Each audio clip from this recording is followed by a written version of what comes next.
and spring has sprung.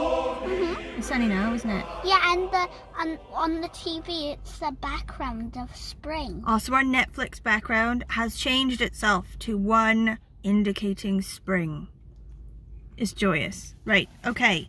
Books I'm working on at the minute. I think I finished 6 Wales related books in this time. 6 books? 5 books. I don't know. I've also DNF'd 2, which is actually progress because I'm still going through the books in the list, okay?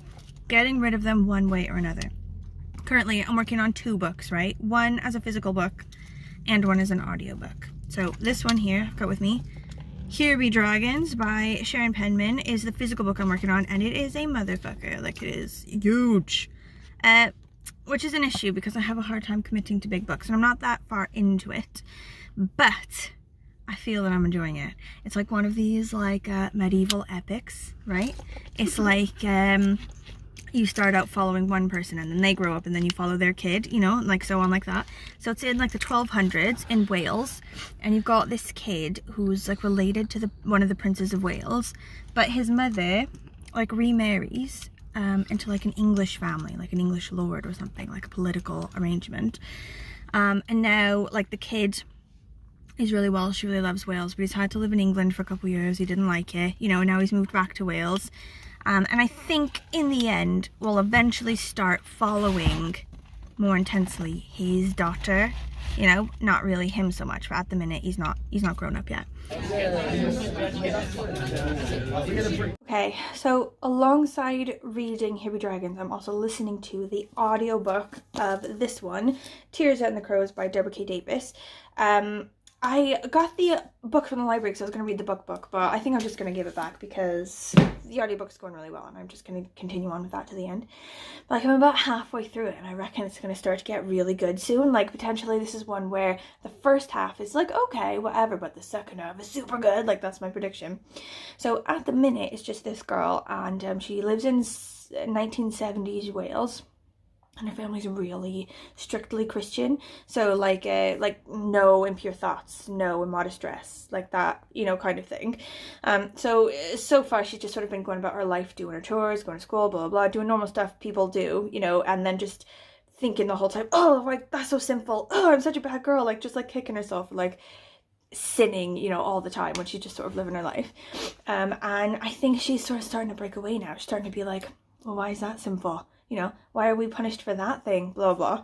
Anyway, like she's into, there's like these 3 guys that are in the picture now. Okay. The 3rd kid is the kid that's going to start getting good, I reckon, at the minute. There's a bit of a mystery around him. So he doesn't go to school or church or anything like that. The main girl, Tirzah, just sees him around all the time and he's like always a bit dirty. Doesn't go to school, like his family is sort of crumbling in some way. Like I think his like dad's an alcoholic or like some sort of thing like this. And she met him in the woods and he was on about something like the Prince of Crows, or like maybe he's the Prince of Crows or something, like somebody's telling him to do things, you know, and so says that everything will be okay if we do this thing or whatever. And now Tirzah, after spending like an afternoon with him in the woods, goes to sleep in the woods and wakes up and goes home without having any memory of what happened in the woods. She can't even remember even sleeping there, you know. It's just that her family's like, you've been gone for a whole day and a half, you know. I reckon something particularly creepy about this kid and like this Prince of Crows business. So that's gonna kick off soon. I'm pretty excited. Guys, I got really cool shit today. Like first thing, like my kid, so my husband is going away on holiday for a couple of days and it's usually I'm the one that goes away. So my kid is like, mommy goes away for a couple of days, it's cool, be cool. And we like do stuff with her, like, you know, you can get a present when I come back and you can like text me, you can call me whenever you want, blah blah. And then she's like, okay, it's okay. But my husband's not gone away like that really ever, so I'm worried that it's gonna like hit my kid and she's gonna be like, oh, I'm sad, you know, like I miss daddy, blah blah blah. So I like got her this. Look how fucking cute, right? It's like this cute as shit lunchbox, and then you open it and there's like these little nest, like a bunch of like little unicorn thingies, and I'm gonna like fill it with like treats and cute stuff for her lunch. So like when she goes to school, she'll have like a surprise brand new cute as fuck lunchbox. Also, it's been a good ass mail day, right? My order, so I like get earrings, like weird earrings, from these people called Kelzo. It's like a couple, it's like Kelly and Zoe or something. And they just make earrings out of like polymer or something in their house. They're just like real as shit launching like, you know, a business from their kitchen. And the earrings are so fucking cool. Wait, hold on. Okay, so I got these like blue and yellow, like Ukraine inspired ones, because they were doing like a charity thing where like a percentage of the proceeds will like go in aid for Ukrainian refugees and stuff. And then there's these ones, like flamingo ones with like an oceany background.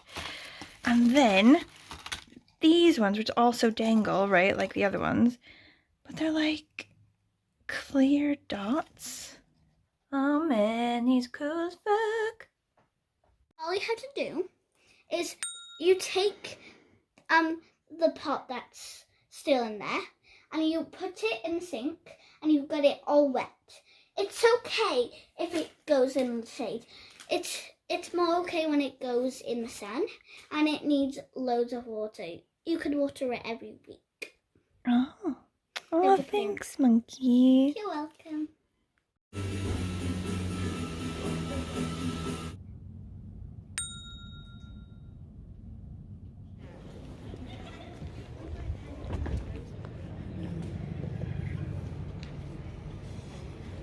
Okay, I have finished Tirzah and the Prince of Crows.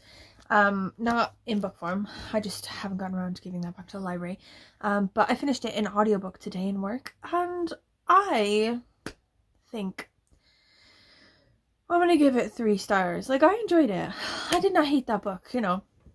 It definitely wasn't a DNFer. Like, I was in it to win it. Like, it was an okay book. I think, however, like, I was hoping for it to have, like, different elements. Like, I was hoping for there to be, like, a sort of magical realism element. Like, when it said it was, like, based in folklore and stuff, I thought, oh, Prince of Crows, like, it's a bit Mabinogi, isn't it? Like, Bran, like, King Bran and stuff like that.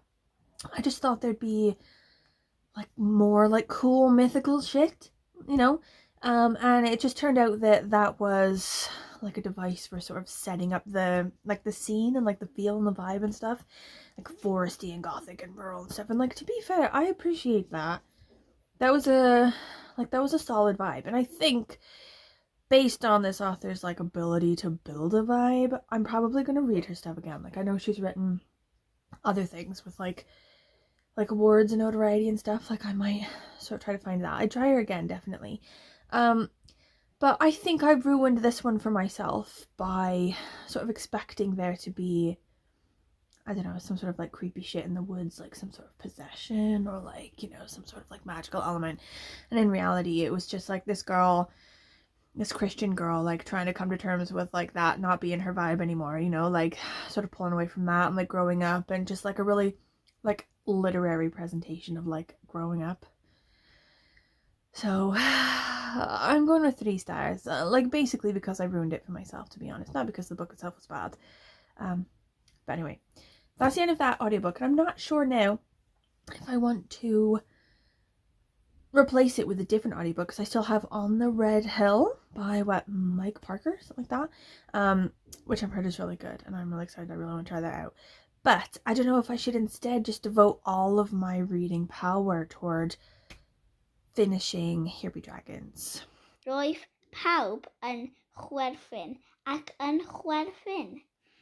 Dechreuodd yr allwedd hyd. Ddisgleirio. The Spud fell asleep, reading her favorite book again.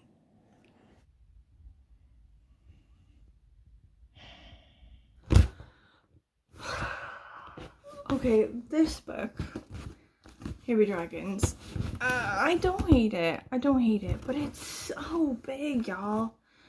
It's so big, and I have like a bit, I don't know, like a mental block about big ones.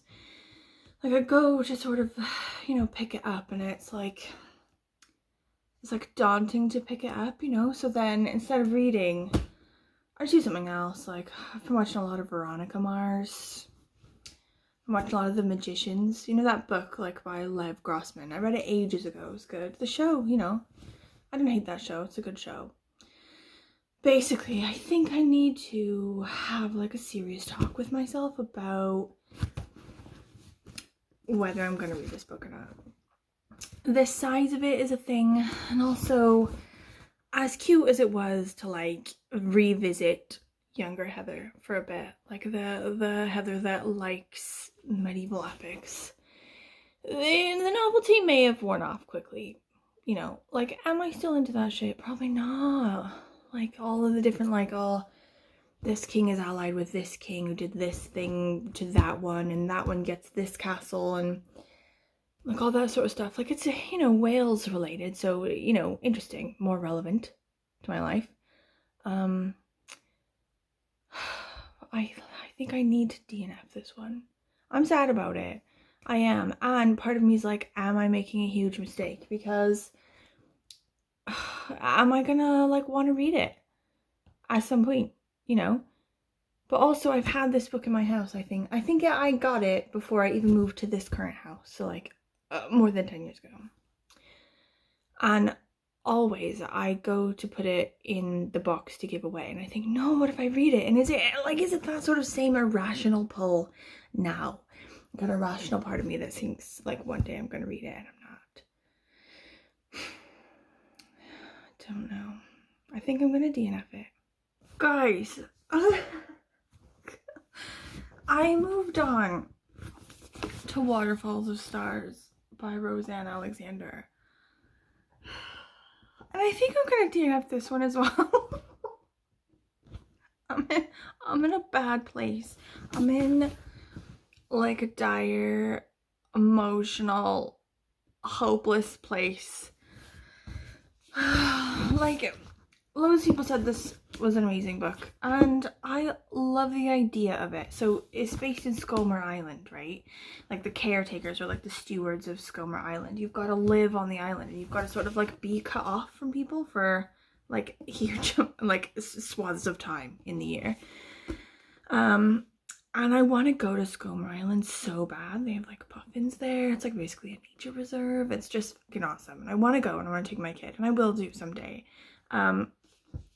But this book, like, I think already I've realized that I'm not a huge nature writing fan. Not because I don't like nature, but I don't know, just the general, I don't know, descriptions of nature. Like, I think I just can't get into them. But also, this writing, the writing in this book, like, I think it's good. You know, it's readable, it's descriptive, but I'm getting, like, a weird feeling about it trying too hard. Do you get that sometimes? Like, this sentence was structured to try to evoke something, but it's, like, it's going too hard. It's not evoked, and it won't give it up. You know, like, you haven't evoked me. Just move on. You know? Like that. I feel like it's hard to explain. Part of me is like, did I even read enough of it? You know, I got a couple pages in. Like, I just think that this isn't for me also. And that makes me sad because I really want to be into this book. Like, everyone I know who's read it and talked about it has talked about it in this way, like, it's fucking brilliant. And I want that. Like, I want that feeling in my life. I want it. But I think, unfortunately, this isn't gonna do it for me, you know? And am I, like, oh, just on a roll for DNFing? Like, did my previous DNF in the night cause me to, like, catch this sickness, this, like, DNF sickness, where everything I pick up tonight is going to be a DNF because nothing can satisfy me? You know, do I need to wait? Do I need to try this again in the morning? Do you know what I mean? But, like, a bigger part of me is like, Heather, mate, when you try this in the morning, it's probably also not going to do it for you, and you're going to have wasted time you could have been reading. You know, like, what am I going to do now if I can't read? You know, watch more Veronica Mars? Like, there's only so many episodes available.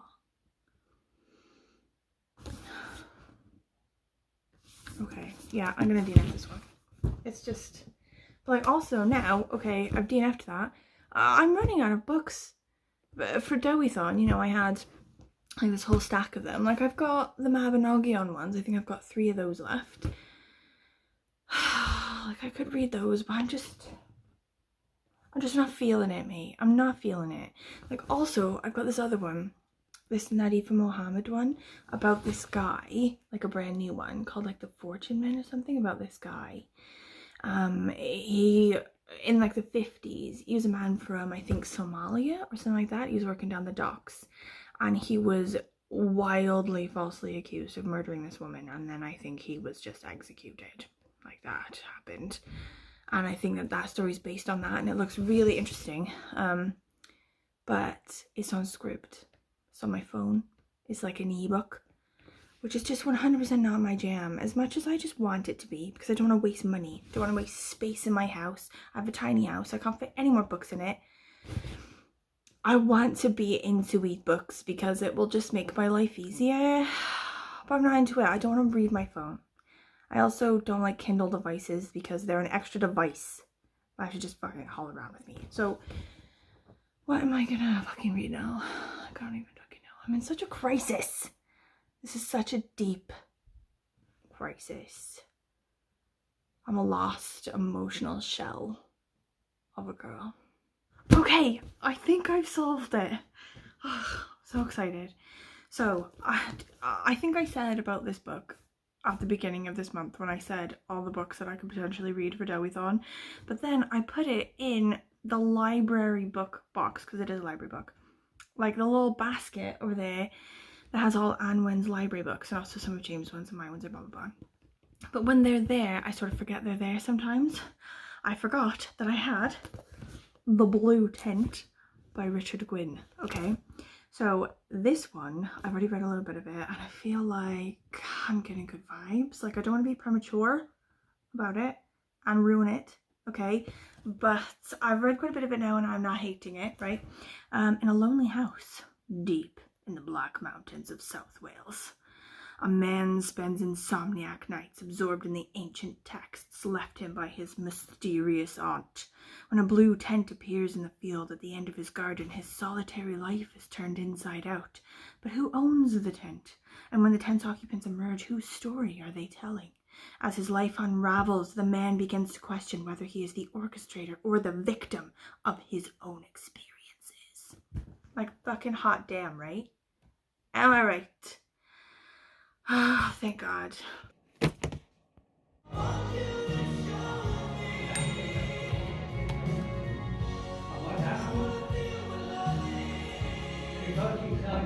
Okay, so I've started this audiobook, right, On the Red Hill by Mike Parker. I think I mentioned it earlier, but I wasn't sure if I was going to commit to listening to it because I think it's like quite sort of nature writing-y, and I think I've decided that's not always for me, but I am sort of enjoying it so far. The idea is there's this guy, he moved to Wales from England. He's from England and he lives in Wales now. He lives there with his husband, I think, or it's just his partner. And he inherited the house from his 2 other friends who they originally went to see their civil partnership when they got married sort of in Wales ages ago, and then that couple died like within a week of each other, and then they inherited the house, this guy and his partner. So he's sort of talking about the house and like moving to Wales and living in Wales and blah blah blah. And I think so I think I really like his writing style, like how he's telling this story and everything and how he describes things. I'm really into it. But also I think mainly I love that he's not from Wales, but he loves Wales. And I think I'm a bit like that, like just sort of weirdly, like, you know, being from somewhere else and moving here and then just sort of like falling in love with it. And the way that he describes things and talks about things and like focuses loads on like the history of Wales and like the vibe of Wales, and just throws into his normal life just like folklore and myth of Wales, like just things that I've fallen in love with. He's obviously been like also wooed into Wales by, you know, I just think it's sort of a similar like love story to Wales from someone from somewhere else sort of idea. Do you know what I mean? So anyway, I'm really enjoying it so far.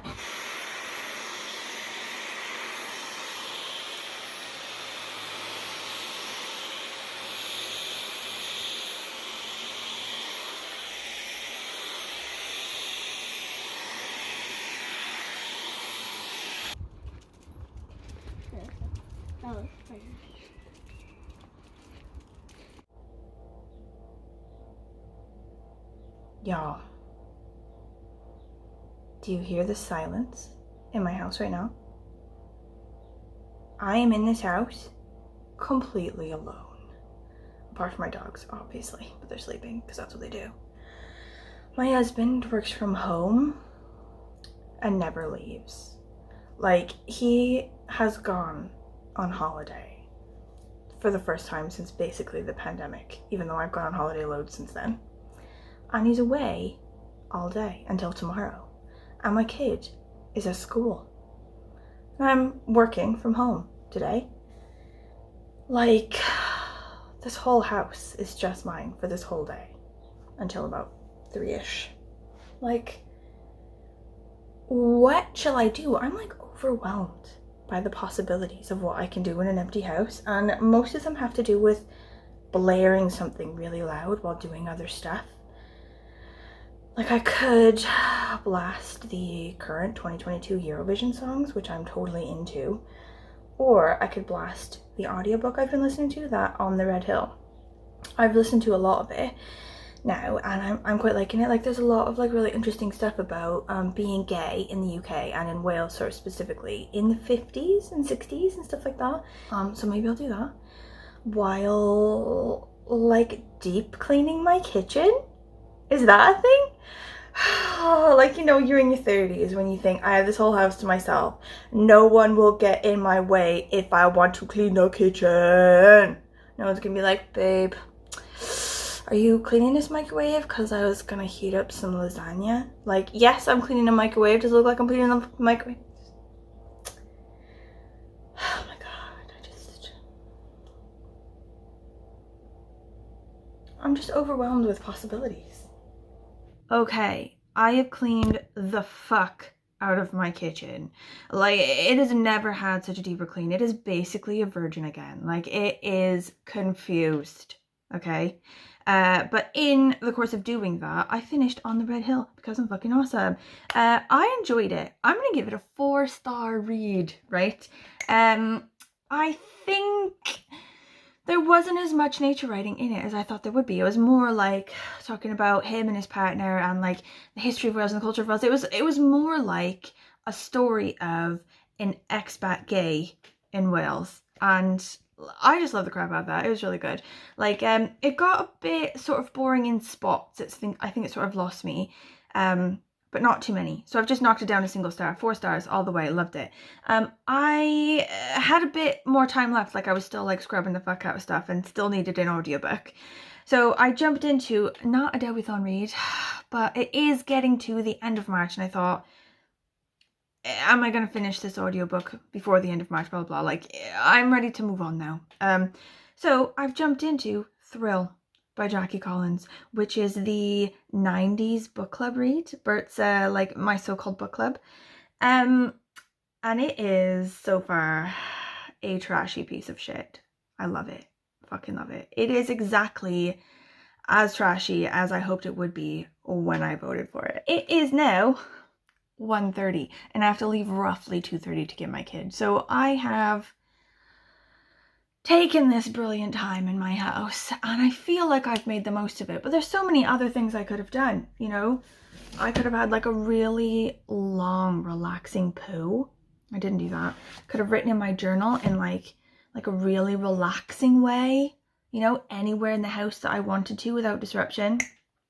I could have done a million things and I didn't do those, but I'm not sad. I don't feel like I squandered the time that I have. I feel like I used it well.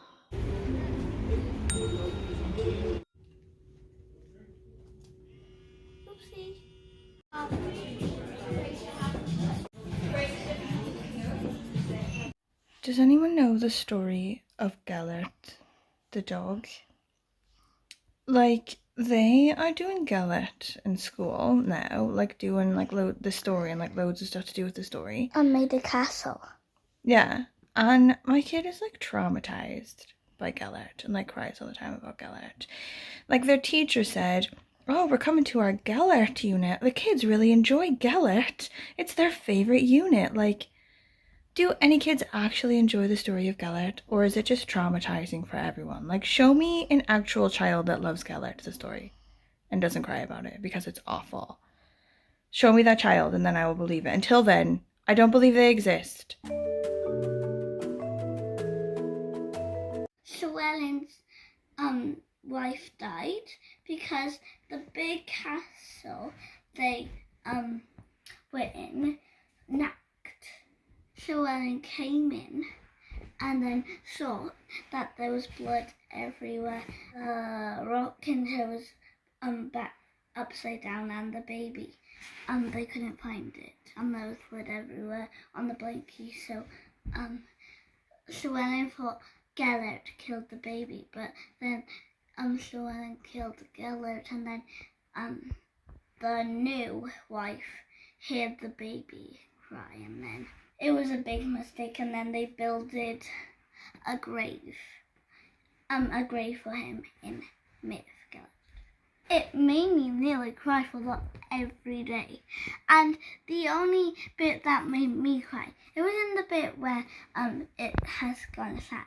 It's where Llewellyn picks up Gellert, and then Gellert licks Llewellyn, but then Llewellyn said, but he isn't alive. He was gonna say it's alive, but he wasn't.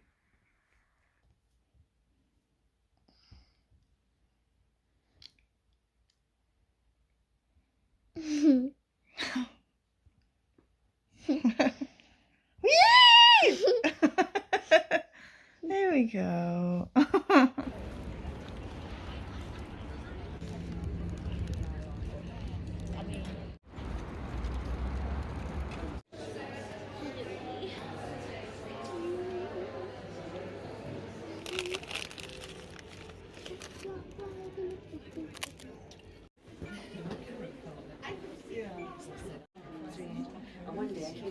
It's scary on the mouth, when the mouth comes, when the big mouth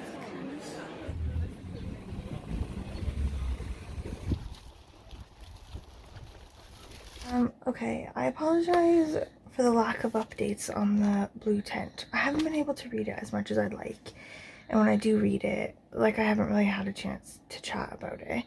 But I am 100% loving it. I'm really enjoying it. The writing style is fully my preferred kind of writing style. I was trying to find a passage in it that would, like, capture what I mean, and I'm having a hard time. Like, I'll keep on the lookout for it, and maybe I'll be able to, like, better explain with examples what I mean by my favorite kind of writing style. But there's that, and then also the story itself is quite interesting. It's like sort of gothic-y a bit. It's this old, big mansion-y house in the woods, and this guy's inherited it from his spinster aunt. He kind of grew up there because his parent, like, he was sort of orphaned early on-ish, and he sort of, like, doesn't really see anyone. He's sort of living off money, like, he already has and stuff, so he doesn't need to go to work, and he doesn't really talk to people at all for, like, whole stretches of time. And then he wakes up one day and there's a blue tent in his yard, and he's like, what the F? And he goes to investigate, and it, like, draws him in a weird way. Like, he goes in and, like, collapses into unconsciousness straight away, and, like, in his mind he's sort of, like, falling into an intense blueness, or like a depth of blue color or something. And he sort of wakes up afterward and, like, realizes that he's been, like, stuck in this person's tent, and, like, just flees, right? Goes up into the woods, and then a girl sort of, like, is standing in an impossible place to see him on the ridge, and still sees him, stares directly at him, and then just walks into his house. Turns out it is her tent, and she's like, what happened to you when you went in my tent? I saw you go in. He's like, nothing. She's like, did you fall into the blue? You know, like that. So it's interesting, and I'm excited to sort of carry on with it, and I hope to have more time to read it before the end of March. I was gonna read it right now, but as soon as I lay down, I immediately realized I'm just gonna go to sleep now. So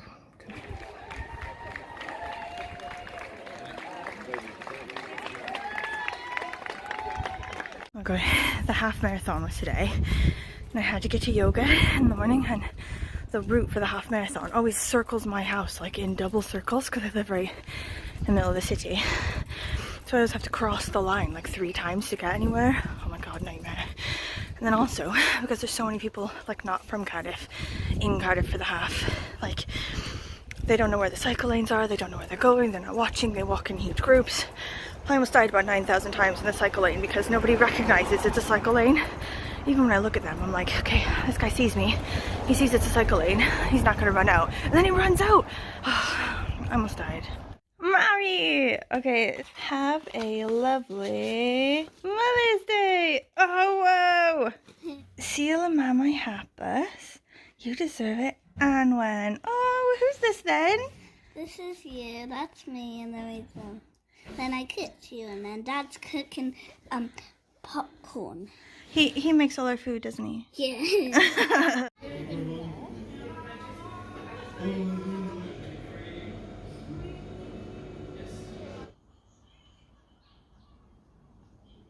Holy shit, this book is so good. Okay, so he's gone back in the tent, right? He went in the first time, it fell through the blue. Okay, he's gone back in a second time after he found his friend, like that girl, standing on the front yard like a demonic presence or whatever. Like she was like in just an old like shift or whatever, standing in the front yard like this, like with her eyes just like anguished and staring. And he's like, holy shit, she's sick. And he goes in onto the tent, right? When I wake, I have no idea where I am. I've been dreaming wild and terrifying dreams, and I'm sweating profusely. I think I see a figure or figures moving darkly outside the tent, but something, or rather some voice, who knows, perhaps the voice of the tent itself, informs me they're the last shadows of my dream escaping back into oblivion. I don't quite believe this disembodied voice, but neither do I question it, at least not straight away. And there's a malignancy on the air, a sense of dread that has settled in the pit of my stomach. I scramble outside, remembering with a flutter of panic that I left Alice lying on the sofa alone. Okay, so then, like, this other guy comes, this like hiker guy in like flannel, and he comes up and he's like, can I fill my water bottle in your kitchen? Like, I've forgotten to fill up my water. And the guy's like, where'd you come from? You know, like, are you camping nearby? He's like, yeah, I'm camping. I pitched in your yard. He's like, where's your tent then, mate? Because there's only one tent outside. He's like, yeah, that's my tent. It's the blue tent. It's coughed up another dude. So it coughed up that girl.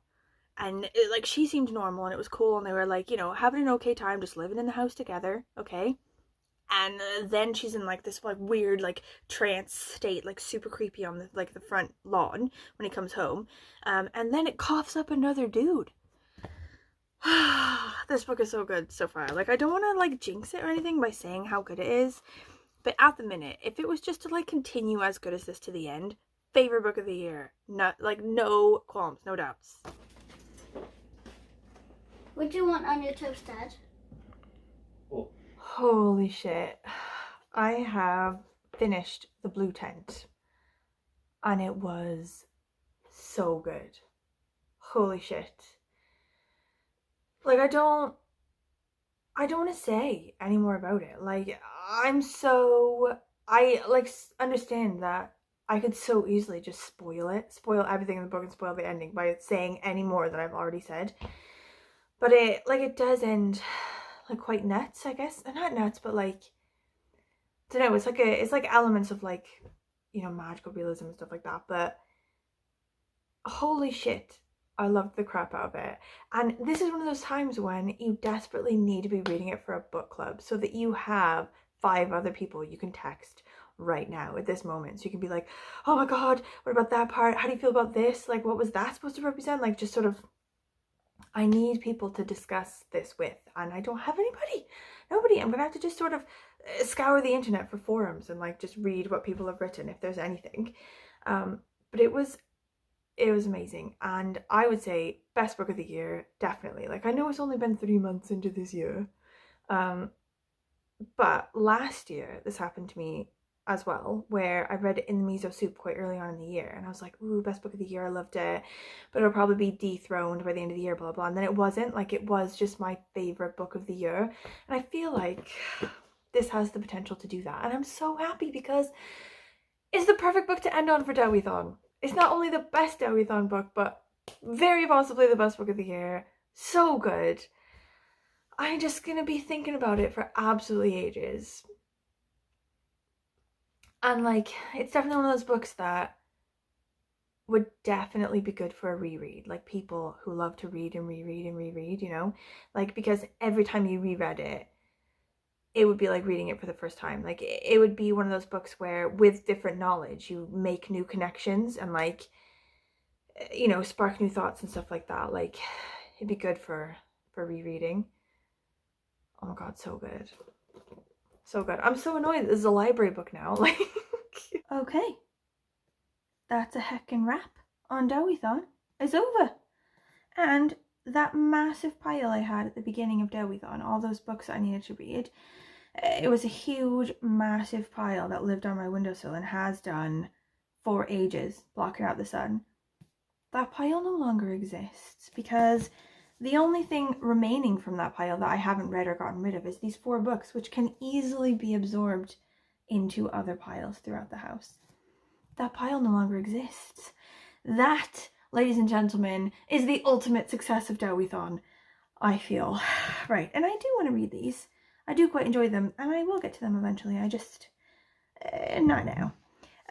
So I made a little chart, a little wrap-up chart that I'm gonna paste into my journal because I like a bit of arts and crafts. It's my little sum up, right? For DEWITHON, I've read 1, 2, 3, 4, 5, 6, 7 books, right? And DNF'd for them, which also I feel is a little like a minor success. Coming to terms and feeling more comfortable with my inner self that can't let go of books once I started reading them. Like, to have embraced this new, better way of living, to be cool with just DNFing books I've begun reading. I feel liberated in a small way, and that is also a huge success for DEWITHON. But of the books that I finished reading or got rid of, that's 1, 2, 3, 4, 5, 6, 7, 8, 9 books. 9 books in that stack. Kaputskis. 2 of the books I read were 3-star reads, not so good. 2 of them were 4-star reads, and 3 of them were 5-star fucking reads, one of which could potentially end up being the best book of the year. So, huge success this DEWITHON. Though I am, I'll be honest, happy to see the back of it. Don't let the door hit your ass. Moving on. April, spring, happy things. No more dark literature. Though potentially the only way to do that in my house with the kind of books that I have in here is potentially just to read kids' books. Because they're the only ones that aren't going to be very dark. And even like the themes of the kids ones that I have are a bit dark. Still, oh yeah, and this one as well. Aveline Jones, The Bewitching of Aveline Jones as well. Still, not as dark as an adult version of a horror story, so April will be lovely. Okay, if you have gotten this far, I apologize for the length of this vlog. I'm hoping to take it down a notch from here. If you've gotten this far, thank you so much for watching. Thank you, thank you. Thank you for watching all of the DEWITHON vlogs and for participating, some of you, and like having loads of things to say about the ones I was reading and everything. And if you have any comments at all, anything to say about like stuff I was reading or stuff I did or whatever, or just any general thoughts, because life is hard and everyone loves a chat. Please let me know. Do it down in the comments or like message me or whatever. And I will see you next week. Okay, bye.